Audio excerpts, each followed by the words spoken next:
The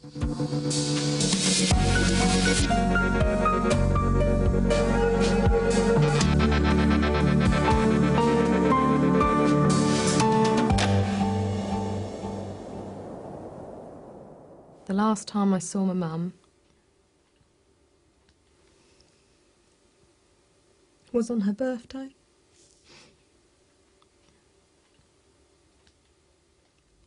When she upset him, he would take her upstairs, lock her in the 4th bedroom, just with a bucket, a sleeping bag on the floor, a roll of toilet paper, and there she would be for several days, and he would throw bits of food into her. I believed he was sitting there waiting for us, and he wanted to go out with some style. And although we weren't trained for that, I couldn't in all conscience sit outside, wrap myself in rules and regulations to protect me. I knew we had to get in there and get that girl out. And we were never going to leave her. We were never going to leave her. But I had to get the armed response vehicles there before I could go in.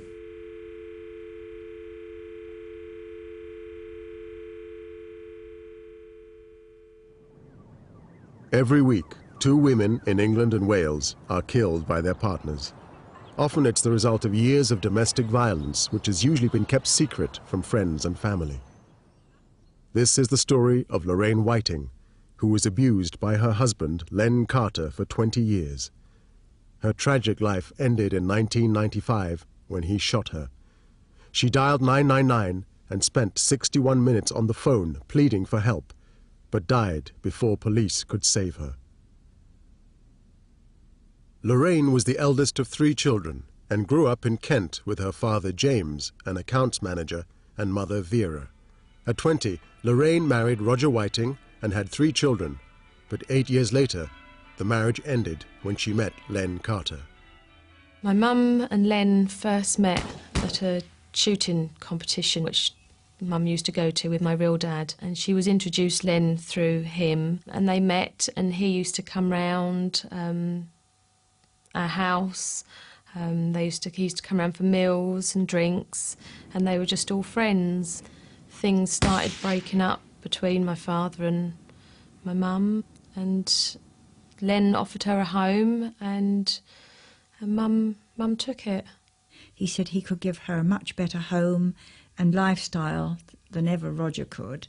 And she rang me and told me about this. And I said to her, please, Loraine, think very carefully about this, because you've got 3 children, and it's the children that suffer when you do these things. And she said, oh, he said he'll have all the children. So he really is an absolute gentleman, Mother. She said he's a lovely man, and I know that we would be happy with him. Carter was a successful businessman with few close relatives. At first, their early years together seemed happy. She seemed quite devoted to him, and we thought he was to her. Although we had our doubts about him, we felt he was a bit of a con merchant, but he was a very elegant, charming con merchant. There's not a great deal I can remember. Things must have been good, he must have been nice, and I must have been happy, because things like just don't stick out. There's no nasty thoughts in the early years. Catherine's home life soon began to change. Her brothers had already left because of the problems at home. I can't remember from the age of about 7 or 8 remembering any happy times. It was the normal thing to just get a cuff. Mum would get a cuff, a jab, you know, and he was a big chap. He was strong. So just a jab. Mum always had like little bruises on her arms where it'd just be a, 2-finger jab in the side. It was just constant all the time. After only a few years, Carter became increasingly violent and abusive towards both Loraine and Catherine. I could hear they were fighting and arguing, but it was the norm, it was the normal thing. It was only when I heard him threatening to kill her that I came out of my bedroom, and he'd got Mum over the banister, bent over backwards with his hands round her throat, saying that he could do it, just one squeeze, and he could kill her. I did not know of any violence towards either of them until towards the end of her life with Len. And then she started to tell me things, and my husband had died at that point, and I just couldn't think of a way of coping with it. I felt that she was very vulnerable, and it was the only way was to leave him, but I didn't like to encourage her to do it in case it was the wrong thing. My name was Slut at Home. That's what he used to call me. I felt ugly. I was a chubby child, and he used to enhance on that, you know, that I was like fat and ugly, and I would have still been at primary school, and I can remember filling up the sink with boiling hot water and putting my hands in there and wanted to slash my wrists. And then I was angry because I couldn't go through with it. Loraine didn't know about Catherine's suicide attempt. Shame led Catherine to keep it a secret.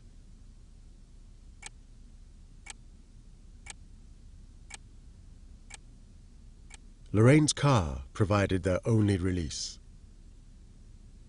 Mum had this little 2CV. It was her freedom, basically. It was her way of escape and getting away from Len. If she wanted to leave it in a mess inside, chewing gum wrappers and tapes and things laying about, she could do what she wanted without anyone being in control of her. It was just like being out, being like sisters, being best mates when we were out. They were good times. Well, she was always happy. I think she must have hidden the fact that she wasn't happy by being such a happy girl. And it wasn't until that I first went round the family house that I realised that everything was, she was covering up her life. I can picture him sitting in his chair with his leather slippers, a Doberman each side of him. He was just a horrible, horrible man. Oh, and he had a gun cabinet, but you wouldn't touch the gun cabinet. You wouldn't go near his guns.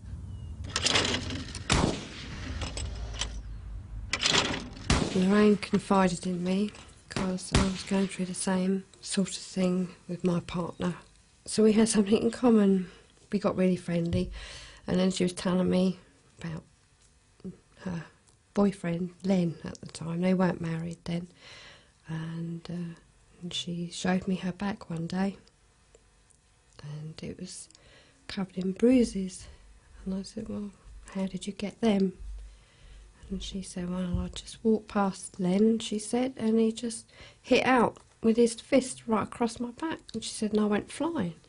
I can remember from, I suppose mostly from about the age of 14, that he'd always threatened Mum that if she ever left him, that he would kneecap her and leave her as a cripple for the rest of her life. It was always in the back of your mind. She was always worried, well, would he do it? Would he go as far as doing that? She was always worried about him and his guns and what he was capable of doing. Mum and I, we'd had an evening out. We came in and we got in our nighties and dressing gowns. We must have gone to bed.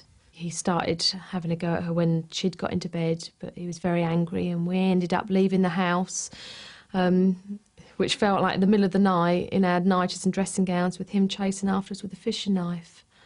I couldn't believe that it was so bad at home that he chased them out in the middle of the night with a knife and threatened to cut them up. I just couldn't believe it. It took a lot for me to... We had to sit down for a long time because I was shocked and shaking. I just couldn't believe it. That two women could be so hysterical and so frightened of one man. There was one night when we thought about taking the law into our own hands and killing them ourselves. He'd have a bottle of wine with his tea, then he'd be asleep in the armchair by 9 o'clock. And we thought, yeah, we could do it. When he's asleep, he's unconscious, and we could do it. And it came to one night where we just had enough. And we went to the gun cabinet. I lifted the gun, didn't take it out of the cabinet, but just pulled it down, pulled it towards myself, and said to Mum, no, you do it. And she said, no, you do it. And I said, well, I'll hold it, you pull the trigger. And she's like, no, you. And we were like this with each other. And in the end we said, oh, God, what if he wakes up? We can't do it. We'd end up getting put inside for doing it, you know. And at the end of the day, he'd have still won. Some 15 years into the relationship, Loraine made a desperate bid for freedom by having an affair with a local man. Carter was determined to end it. He walked into the door with his gun under his arm. He was looking for somebody, and all he said to me was, "Has anybody seen the slut?" You know, and I take it from that he was referring to Loraine. And bold as brass, sat down and ordered his drink and leant his gun against the bar. You don't do that in a quiet little village. You know, you don't just walk in for a pub with a firearm and lean it against the bar. And you think, you know, what is this? You know, it's not gangland London. You aren't drinking the next door to the Crays or something like that. Well, what could anybody say? You know, Len was the sort of bloke you couldn't say anything to, you couldn't reason with him. He seemed as though he was above the law. And obviously, bringing a firearm out with him, he was looking for her to either inflict pain upon her or threaten her. Although the affair ended shortly after, the abuse at home continued. It might have been a couple of months after that I had Catherine again at my door, all upset with blood on the side of her face, where he'd got cross with her and smacked her head against the sink. And at that point, then I'd had enough. And I said, you know, you can't go home. So I took her to the local old people's home where I worked. One morning there was a knock at the door about 11 o'clock, and Loraine came to the door and said that she was very frightened for herself and her daughter Catherine, and would I take Catherine in for protection. Loraine came in twice after that, once to see how she was, how she'd settled down, and again on her 18th birthday. But she was very quickly in, gave Catherine the present and went out again because she didn't want to think that she was being followed. She was very frightened to think that somebody would follow her and know where Catherine was. Mum didn't tell many people about her problems, nor myself, because you believed that it was normal. You didn't think anything was wrong. And when you do start to realise things are wrong, that you just didn't have the confidence to go and tell somebody what was wrong. You feel ashamed. You do feel there's some kind of shame that's there. But at the time, you just don't think that there's anything wrong.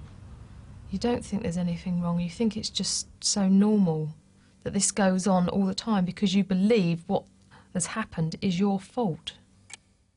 With Catherine now in safekeeping, Loraine made numerous attempts to leave Carter, but he was not prepared to accept that she had gone and was sure he could entice her back. But first he had to find her. There was a bang at the door one day, and I could see who it was, and that was Len. And I wouldn't open the door to him, so I ran upstairs. I would never open the door to him, never. He used to scare the pants off me. And I shouted at him out the window. I said, "What do you want?" He said, "I want to know where Catherine is. She's at work." "Well, can you tell her I want to see her?" I said, "Why? What do you want her for?" And then he just said, "You know, I've got some good news for her." I said, "Good news for Catherine?" I said, "What good news?" He said, "Well, I want to know where Loraine is, and I'm going to ask her to marry me." She went back because she believed he would change. It would start off, she'd leave him. He would then terrify the people, whoever she'd gone to help. He'd threaten them. Then he would calm it down a bit. He would then convince her he'd change. He'd lose some weight. He'd do things around the house. He just turned on the charm. He could be a charming person when he wanted to be. He could be nice. And that's what he used to do. She asked me how I felt about it, and I just said to her, "Well, if you feel that it's right, you do it." I remember the pictures of the wedding. Mum doesn't look really, really happy. She doesn't look how I was on my wedding day. She's there in body, but not in mind.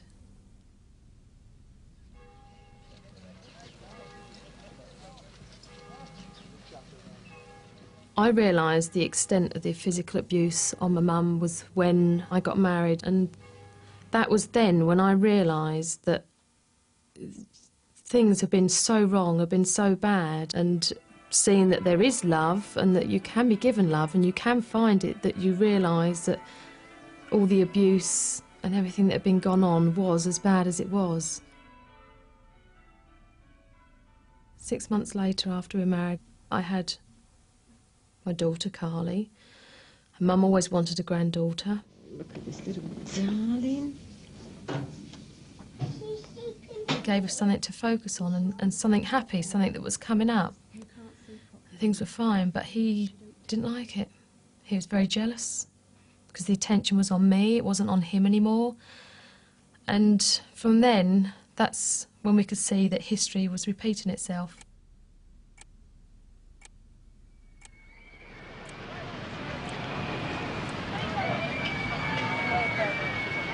I feel a lot of anger because that's love and everything that I've missed out on, and the only way I can feel of replacing any of that love is by doing it with my own children.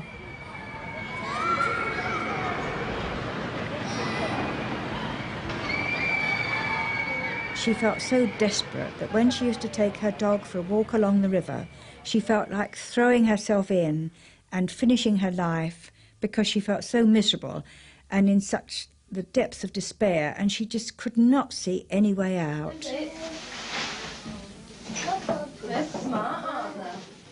It'd been playing on Mum's mind for a while that she was going to leave him, and she told me on one of the times she was here visiting, she said that she was thinking about leaving Len, and how did I feel?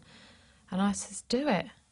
I said, for God's sake, do it. I said, if it's going to make you happy, do it.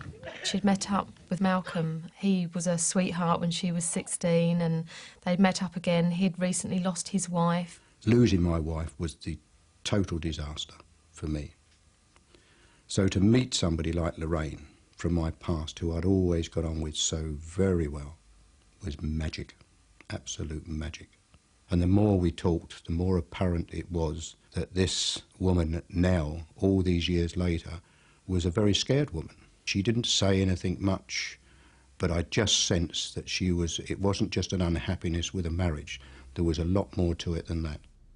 Unable to summon up the courage to leave Carter for good, Loraine continued to meet Malcolm in secret. She's going to find happiness now. She's going to find the love, what I'd found. She'd be able to have it. I'd seen the change in her, seen what a different person she was. I'd seen the mum that I always wanted, the laughing and joking. We'd have cuddles, we'd tell each other we loved each other. We'd never been able to do that before. When Loraine started explaining to me in more detail, it became quite apparent that her lifestyle with this man was quite horrendous. But she still hadn't fully emphasised to the extent that it was. But I was now generally worried about her. And she went back, but on the understanding that at any time at all, she could phone me. A short time later, 20 years after their relationship had first started, Loraine finally found the courage to leave Carter once and for all.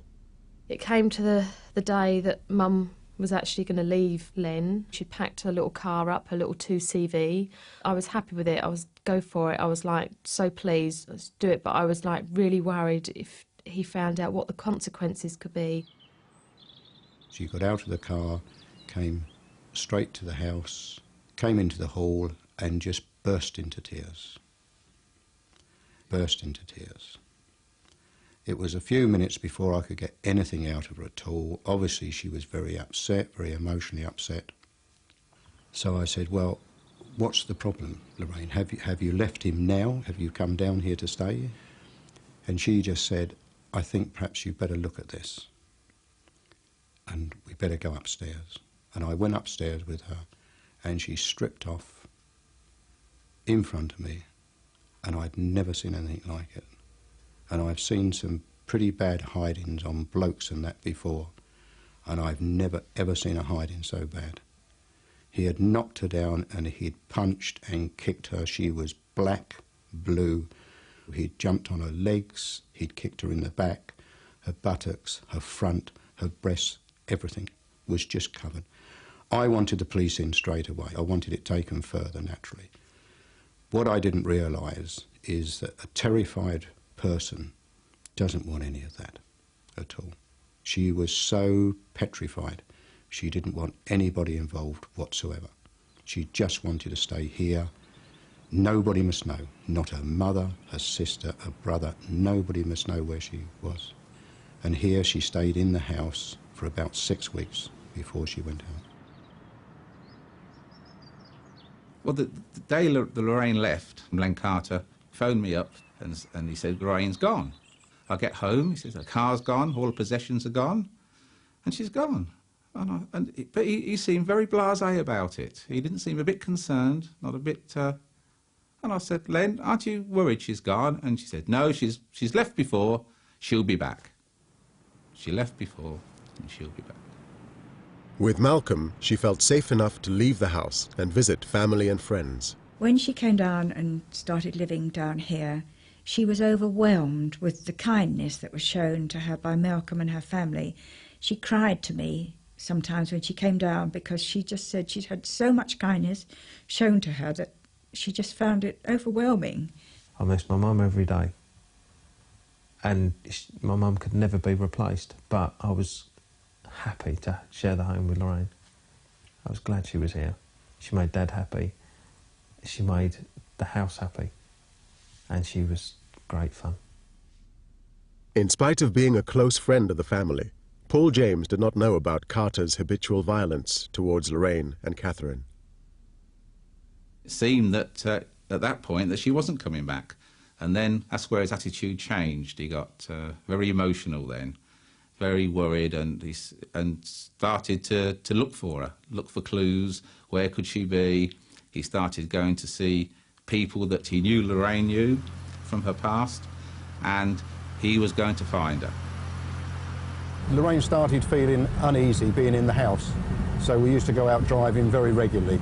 We used to come down to the coast using all the back ways and coming right across country. She felt so intimidated all the time and was very, very nervous. Her husband ran a diesel car, and any time at all she heard a diesel going past the house or pulling up near the house outside, she would be absolutely terrified. She would immediately go to the bedroom and shut herself in. He was just obsessed with finding her. That there was no other way to describe it. He had to find her. It wasn't if, it was when. And he showed me a letter from Lorraine's solicitor wanting a settlement and a divorce, and that really annoyed him. He was really aggravated at this. And his favourite saying after that was, she came to me with nothing and she will leave with nothing. But he had made a point of telling her that if she left him, marriage was for life, and if she left him, he would come after her and he would take out one of her eyes and shoot her in both legs. Not to kill her, but to cripple her for the rest of her life. Carter spent weeks trying to find Loraine. Eventually, he managed to get hold of Malcolm's phone number. The first phone calls, he was pleading for her to go back. He was offering her all sorts of things, new cars, money. Loraine wasn't in the slightest bit interested. She had already started divorce proceedings, and then he tried what Loraine said was the normal types of threats he used to threaten her with. And this, again, was physical damage to her. But Loraine then was getting stronger and stronger, and she was answering him back now on the phone, and this got him into very, very violent tempers. Even though he had now found Loraine, Carter claimed that he had decided to forget her and start a new life abroad. He said, I'm going to go on a trip, and then he said to me, I owe the Inland Revenue a lot of money. He said, I'm going to go down there, make it right with them, leave all my assets to the Inland Revenue. He says, and then I'm going away on my trip. And I said, well, where are you going, Len? And he says, I don't know. The last time I saw my mum,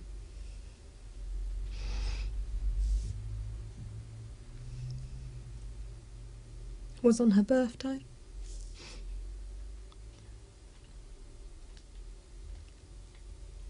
Which was the 4th of March.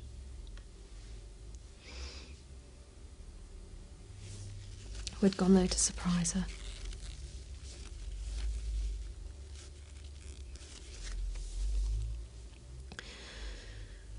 We got there about 8:30, 9 o'clock on the Saturday morning.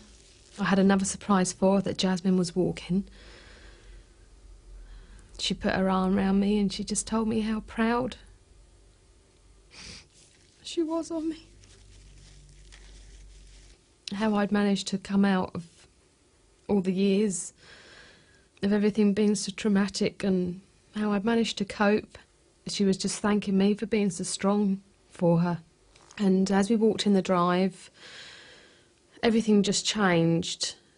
As we walked down the drive, there was a big dent right in the middle of Mum's bonnet. And with that, she said, "He's here." She said, "He's punched my bonnet." She said, "He's here." She said, "I know he's around me." And with that, it was like, come on, I've got to get back to Malcolm's. You've got to see what he's done. And I went down there, and the bonnet of the 2CV was caved right in, up against the engine. And it had been hit right in the centre, very hard. I would assume with something soft, because there was no scratch marks or anything on the paint at all. It had just simply been hit in.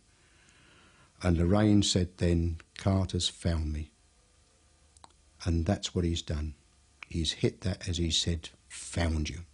The next day or the day after, the telephone rang and it's Len Carter. And I said, "I thought you're going on your trip, Len." He said, "No," he says, "there's been a problem at the Inland Revenue.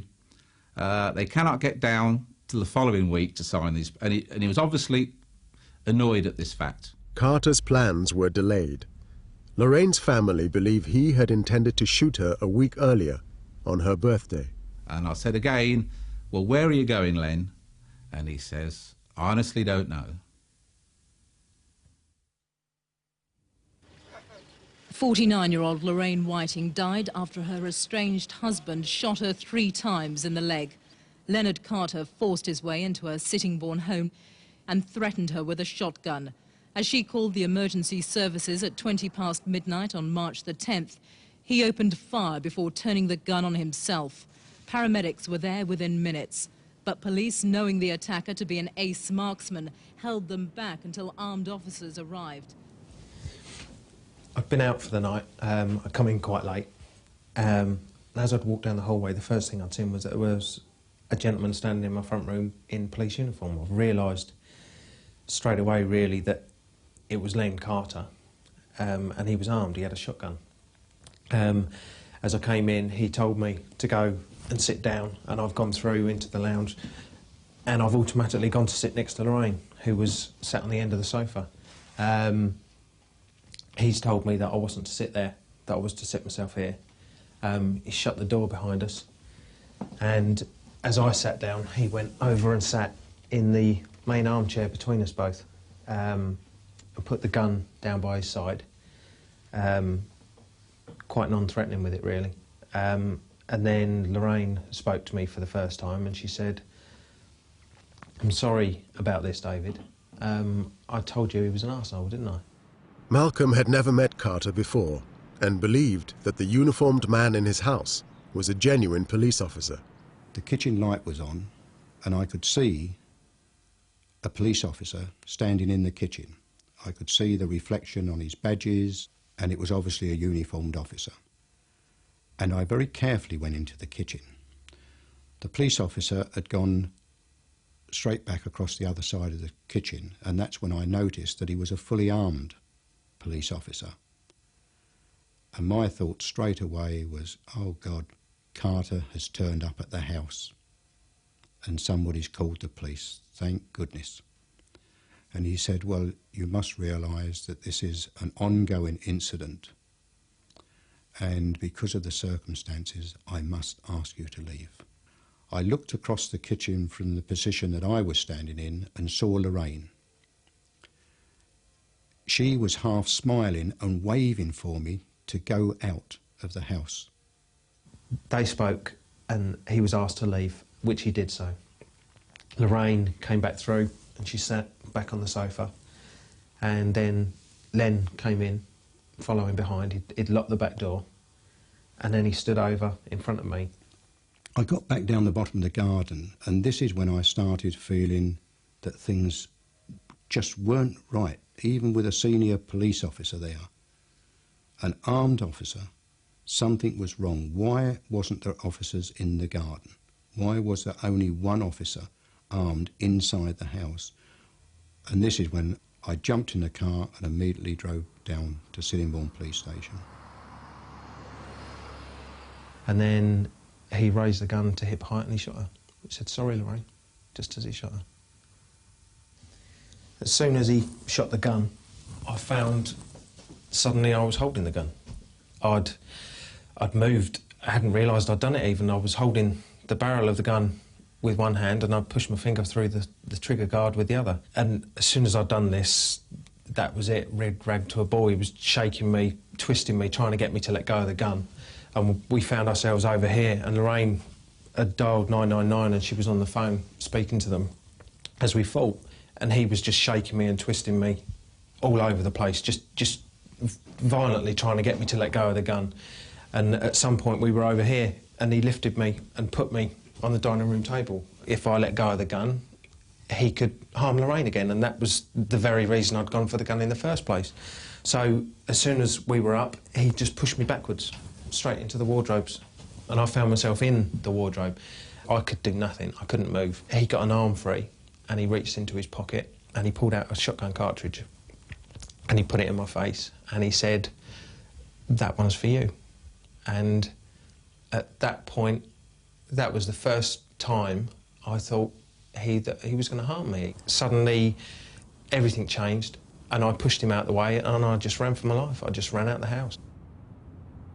By this time, a worried Malcolm had arrived at the police station to find out why there was an officer with a shotgun in his house. I can assure you, sir, there are no armed officers. We haven't got a police officer up Ruinsbarn Road at all.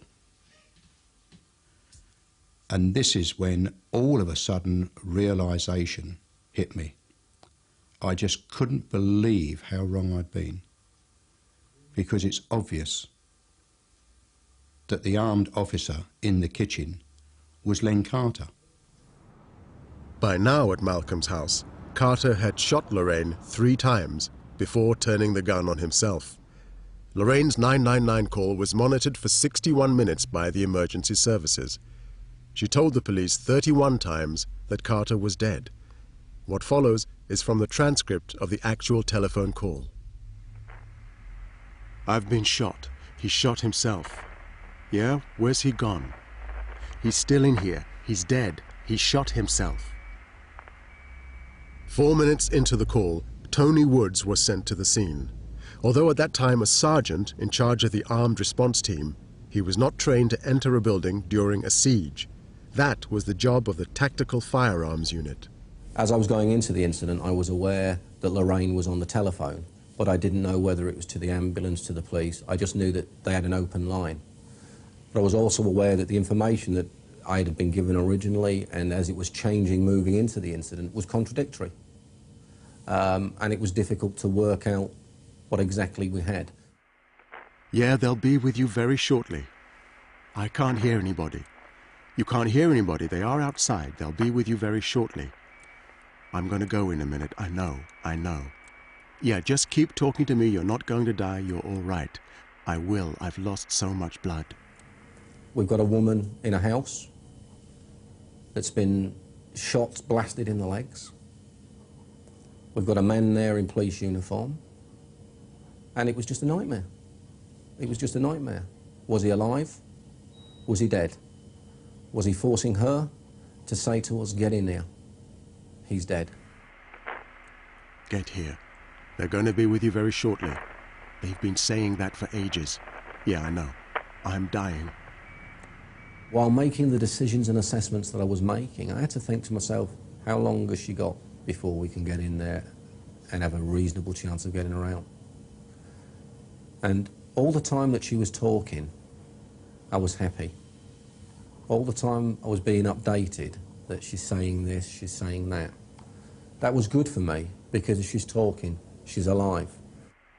20 minutes into the call, the police took over from the ambulance service and spoke directly to Loraine.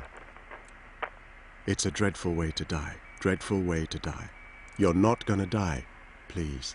You're not gonna. I promise. Never come across a feeling of being so isolated, being so lonely, because it was all down to me. I was the man at the scene. Lives were going to be lost or saved, dependent on the way I viewed it.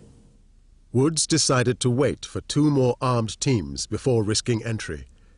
43 minutes into the call, the teams had both arrived at the scene, but not the tactical firearms unit. I knew that I couldn't wait for the tactical firearms unit, because that was an hour and a half before they ever get there.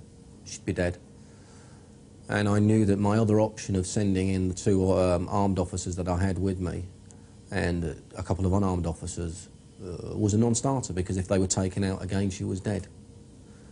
And in that situation, we could have a man walking through the streets of Sittingbourne taking shots at who he wanted. He's dead, he's dead.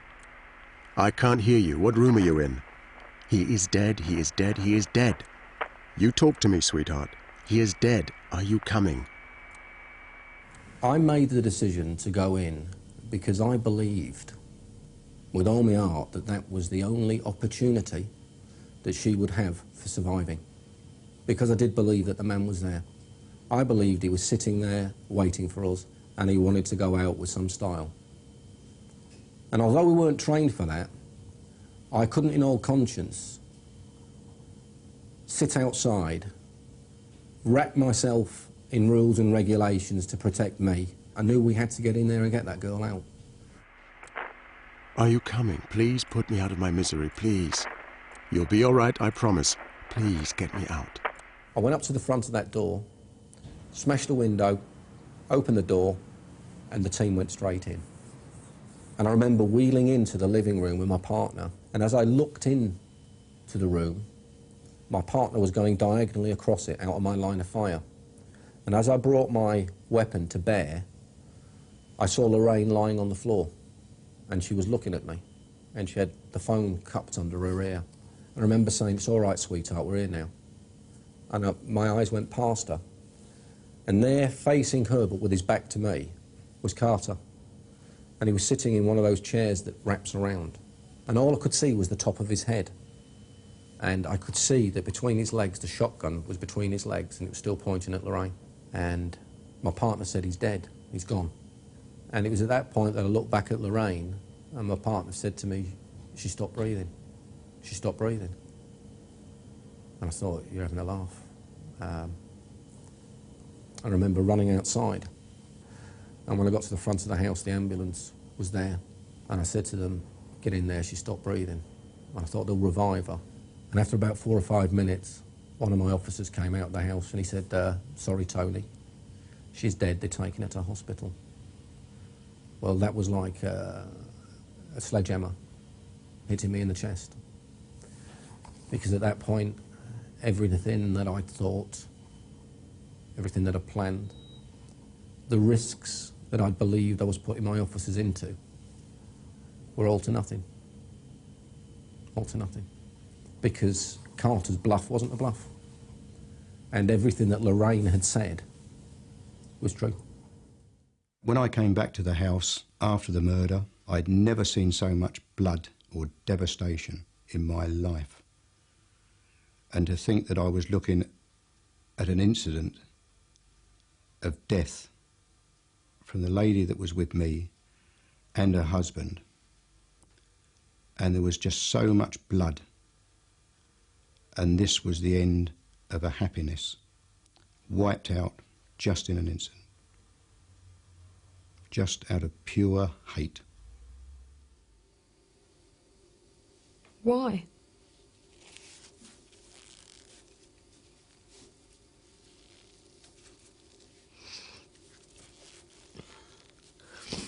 What has she done that was so bad? She found happiness.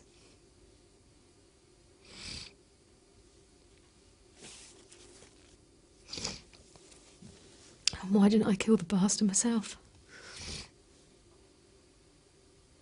I was at work the next day and my fax machine activated, and I just glanced across and I just recognised the handwriting that's coming through my machine. It's Len Carter's. Dear Paul, my fax is set on timer, so you receive this on Friday. I am leaving on my trip today, Thursday. When you have all the facts to hand, you'll understand why I didn't know where I was going to end up. Hell, probably. And it signs off, health, wealth and happiness, Len. I don't actually think he meant for Loraine to die. I think he meant to maim her and kill himself. Basically leave her destitute and able to carry on her life as a cripple, suffering. That was the type of man he was. Police have been defending their decision not to go to the aid of a woman who was dying from gunshot wounds at a house in Kent. The woman had been shot by... It was only at the inquest that the family found out how Loraine had actually died. I just could not believe that I was going through this kind of nightmare, and I felt so angry and distressed at what we had listened to in the court. It just seemed unbelievable that anybody could let my daughter die. After the inquest, when I found out how long Mum had been on the phone for, she'd phoned for the paramedics herself. She was talking to them. She told me exactly what was happening. She was begging for them to come in. She told them 31 times he was dead. They heard the shots. She was begging to be saved. And I feel that he shot her and the police killed her because they wouldn't allow the paramedics to get in and save her. I'm horrified at the suggestion that the family think that we're responsible for Lorraine's death. Len Carter, her estranged husband, is the man responsible for her death. We did everything that we could to try and save Loraine. Officers acted with immense courage. They eventually mounted a rescue operation where they believed that one of them would be killed. A high probability that one of them would not come out of it alive. They were, however, determined that Len Carter would not escape. But for the family to suggest that those police officers are responsible for Lorraine's death, it's horrendous. It is staggering in its horridness. 29 minutes into the call, police operator PC Brian Hillman had believed that Loraine was telling the truth. He requested entry of the police into Ruins Barn Road, but this was countermanded by another police officer who had not got intimate knowledge of what was going on inside the house. So sadly, that prevented any sort of movement that was going to help Loraine. PC Hillman was clearly in a very stressful situation. He was listening to a telephone call from a lady clearly extremely distressed. He clearly became emotionally involved. The knowledge that Carter was dead was given to the operational headquarters via the emergency line numerous times. Loraine told them that Carter was dead, he'd shot himself. At the police HQ, Inspector Geoffrey Foxley was in charge. Even though he stood in the same room as PC Hillman, he did not himself listen directly to the call. It was desperately important that Inspector Foxley maintained that overview. His judgment had to be clear, based on facts and based on intelligence. I feel Foxley should have listened to the call because it would have given him a clearer picture of precisely what was going on with inside the grounds, and it would have given him the ability to make operational decisions to either allow the emergency services, Kent Ambulance Service in, or his armed response vehicles access. It would have made no difference how many times I was told at that scene that she was saying he was dead. 100 times, 150 times. If I'm sitting there with a shotgun having blasted your legs and you are dying and I'm telling you to say something, I'm convinced you'll be saying it. You genuinely believe this? Believed it with all my heart. Believed it with all my heart that night. Really believed that that girl was being forced to get us in there, that we were being suckered in, that he wanted to have a battle before he went. All the time when crimes are happening, they're wanting witnesses. And they have a key witness they weren't going to listen to. No one deserves to die like that. That's their job. Their job is to save people, is to help people. In 1998, after an inquiry by the Police Complaints Authority, the Kent police were cleared of any blame. But 5 years after Lorraine's death, the family is unable to forget.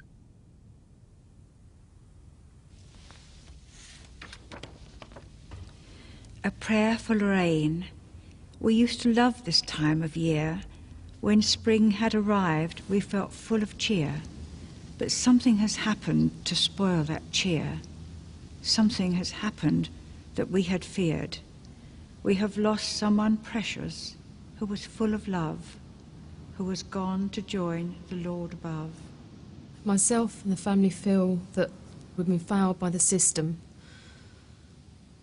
A system what we've always believed that if you're in trouble, you go to and they help you. We've gone to them. They haven't helped. It's ended like this. If the same thing happened again, would that person come out dead or alive? Who knows? The family would like to have access to all of the evidence collected. They would also like changes to be made nationwide, so this terrible, tragic situation will never occur again. And we would also simply like an apology from Kent County Constabulary. We stand by our officers. They acted correctly and courageously. We should not apologise on their behalf. It would let them down if we did so. I'm angry that they didn't save her. I'm angry that they've taken away and that I've been robbed.